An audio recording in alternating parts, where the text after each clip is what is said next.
上年嘅7月，我喺一個謊言入面有一個約定。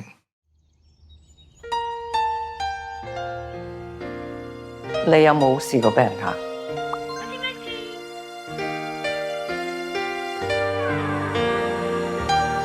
石油工程師，55歲法國人，呢個係你第一個角色。你信唔信？其實係我呃佢先嘅。鍾唔鍾意我送俾你嘅禮物啊？係法國嘅空氣。投入成為法國工程師，好好同個女人談一場戀愛。你嘅少年，當時唯一可以揾到自己價值嘅事。你覺得會唔會有一日，全世界嘅女人都對愛情冇晒幻想？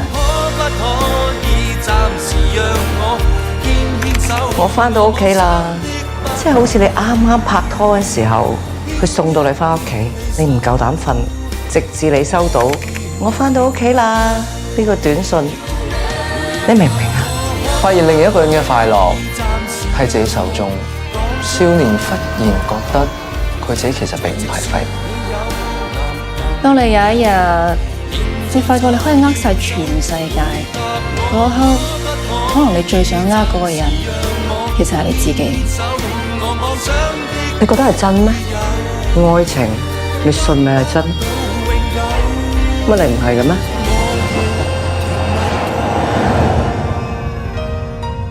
萬一女人同真人見到面，就會拆穿騙局。嗰一刻，穿煲啦。